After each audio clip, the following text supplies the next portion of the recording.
Greg Bedard from the Boston Sports Journal. Heavy football analysis coming your way here in the next 2 hours. He's brought to you by Best Ford in Nashua. Looking for great deals on a new Ford?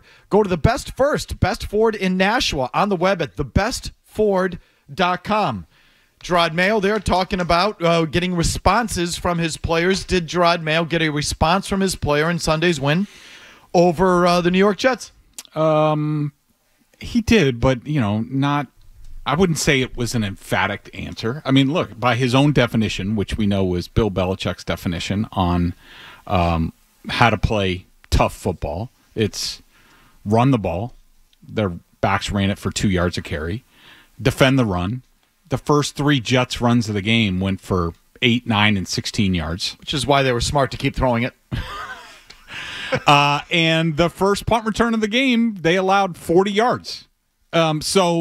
But look, overall, the Patriots just, in my mind, what I saw out of this game, it wasn't about a response or anything like that. It was about, and I know I have been critical of the coaching staff and Mayo in particular, and I stand by that. I don't take any of it back. This is all I wanted to see. I wanted to see a coaching staff who gave the team a direction, a chance to win, game plans that set them up for success, and that would allow them to be competitive for all 4 quarters and stay in the game and see if you can win it in the end. And I thought they did that. I thought that basically I don't know about special teams because I don't really care about special teams, but offensively and defensively, this team looked to me where a head coach like Gerard Mayo went to his coordinators and said, we have to simplify everything. We can't do anything at this point. And so we're asking these guys to do too much. We're not putting them in position to succeed. And this week, we're going to keep it simple, stupid. Let's, use a fullback, H-back to help the running game a little bit, help their blocking. Van Pelt has been helping in pass blocking more and more each week. That continued this week. Defensively, they said, let's stop all this designer cute bull crap where we're faking this and we're going to do that. First of all, we're not going to fool Aaron Rodgers. He's seen it all. You know what? We're just going to play man-to-man coverage. Garrett Wilson's the one guy we're afraid of. They're probably going to make some plays, but let's play tight man-to-man coverage that allows us to put more resources towards at least being competitive in the running game. And, I thought they did that. So kudos for 1 week. Kudos to the coaching staff for doing their jobs. And I thought they did it well. We all know the Jets were complicit in this. And against a lot of teams, this probably doesn't change a lot of things. But it did against this team where they are right now.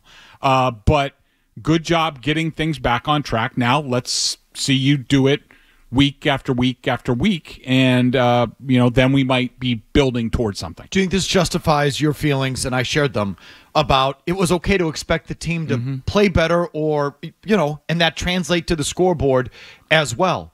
That just, if they're on the way to 1-16 and you slough that off by saying, well, what do you expect? Look at the roster. That's just not good enough. That's not acceptable. And this week, I think, sort of proves that. 100%. And this is why I was frustrated. And there was a, obvious disconnect between me and some other people, namely, Chris Gasper, who, I have a ton of respect for. He's great at his job.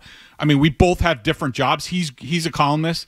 He sees things on the macro level and, does a great job with that. Where, for 20 years, I've been on the micro level and looking at each game is a season. And people can be judged. We're judging players. We're judging coaches. We're judging an overall program. And I thought that people were letting people off the hook to be like, oh, well, they only won 4 games last year, and are they better than they were last year? Yeah, okay, but you're also ignoring that they lost 8 games by 1 score or less. And this team, if you were looking at it and being real and being honest, they were getting worse with every week in terms of their competitive level with other teams. Let me just give you one example. That, again, Gasper, I have this argument with Holly, it was okay to allow 190 yards. Or, well, what do you expect 190 yards on the ground against is just about the personnel. Wrong. At the NFL level, 190 yards every week on the ground is more than personnel. and I keep repeating this because I've just come to look at this, is to be dead last in something, it's not just the players. Every NFL team, in other words, has enough players to be better than dead last. Everyone. Mm-hmm. It takes a combination of bad coaching and bad playing to get to dead last. So the 190 yards against is partly on the coaching. And if the coaching improved, that run defense should improve. And it did this week, did it not? 100%. You know, what did they do? Credit to the coaches. What did they do? What, defensively? Yeah. I mean, specifically against the run. Yeah, I mean, they didn't do anything exotic in terms of what they did. They just, they went man to man. They didn't worry about having two high safeties and things like that. And they just that allows you, that frees up more people to come in the box and defend the run. And so it wasn't anything complicated. It was just they simplified things, and that allowed the guys to play a little bit faster, get on their reads a little bit quicker. They didn't have to worry about, well, if we're going to do this, then I have to cover for this guy in this gap or, in this coverage. They just simplified it. They played man, I think, 46% of the time, which is way above their season average of around 35%. And so that just puts more resources towards being competitive in the running game, and that's what I thought they were. Can they repeat that?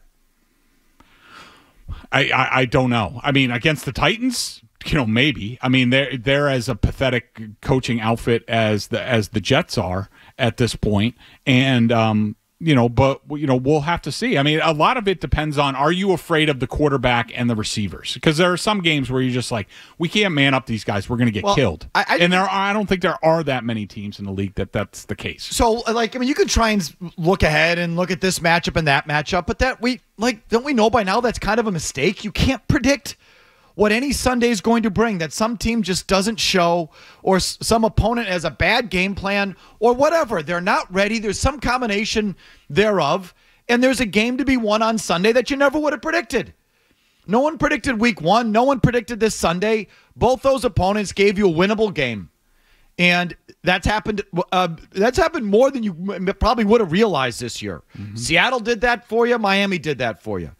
Okay, so there's at least 4 real winnable games. Jaguars spotted you 10 points. Jacksonville should have been a winnable game. There were 5 games there, whether you predicted it or not. So, that just gets annoying to me. Oh, I mean, look ahead to the schedule. Look ahead to the schedule and tell me what. Well, I don't know. They weren't predicted to win any games this season, according to Las Vegas. So why should we expect them to do anything? And Jimmy, yeah, how's that bet working out for you? So it's like, what? Why do that? There's going to be a game here coming up, multiples, that you didn't think they'd be in, and they're going to be in. Because the opponent sucked, or had a bad game plan, or didn't show up, or who knows. And have you done the right things to win the game? There's a handful of winnable games for everybody. Of course. Everyone in the league. No matter how bad your talent. I mean, who would have thought that, the Browns would beat the Ravens this week? Or, there's examples all over the place of games like this. I mean, the Colts take the Titans down to the end. The Jaguars joust with the Packers, down to the end. This is professional football. This isn't college where, Prairie View A&M is playing Alabama, where you don't have a chance and you don't, because you can't match them in terms of talent. This is the NFL. Every week you have a chance to at least be competitive, and that should be the bar every single week, unless, you're going up against, say, the Lions, who are a wagon or something like that. And you're going to get boat raced. Yeah. It's going to happen. But there's going to be other weeks where there's winnable games, and you should, I've been saying it all year, don't let them off the hook. Don't let go of the rope like that. That's how, if you give them the excuse to not win, they'll take advantage of it in how they spend, how they prepare, the pressure on them, etc. They'll take advantage of you. So don't do that as a fan, and certainly covering the team. I don't know why you would ever do that either. What else, Greg? What else? How about Drake May going forward, Jacoby Brissett, all of that? Well, I mean, look, I think the odds are, pretty good that Drake May will be held out for another week. It's very rare that, players without extra days involved are cleared from concussion protocol, but, every player is different. So, we'll have to see. I will say that I thought, May was off to a spectacular start on Sunday, so that was a shame. I think we had the chance to see Drake May's sort of breakout game and, clobbering Aaron Rodgers and, here's the past, here's the future, all that stuff. I didn't have a problem with the play that he got hurt on. I just think it was one of those football plays. I thought he was a little off balance from breaking the tackle. Didn't have time. By the time he gathered himself and decided to slide, it was too late. The defender was committed to the tackle, and it happens. But I hope he gets back in there soon, because it seems every time he plays, it gets better. Is there a lesson there for May, or is that just a fluke play? I think it was just a fluke play. I mean, they might. It's tough for these coaches. I'm sure they will tell him, like, look, when you're off balance like that, once you pick up the first down, just go down. Just give yourself up. We don't need 18 yards. We just needed 12 or what have you. And but it's easier said than done, because these guys are athletes and they're competitive, and they don't want to give up on any play. I think I said this to you on TV last night. I can't remember when I said it, but it just occurred to me, I would coach my quarterback as soon as you get the first down, that's it. Down. Or as soon as anyone's near you, go down. And if no one's near you, fine, you keep running. But until, as soon as you just sense anyone in your radius, down, and you've gotten the first down, it's over. Like, get down. And he didn't quite do that on that play. And I do think that's something he's got to learn, or he's not going to make it. No one is. No quarterback's going to make it. If you like that clip, check out more videos from Felger and Mazz here. For more Patriots analysis and opinion, hit this playlist. And for all the latest from the Sports Hub, download the app at 985thesportshub.com.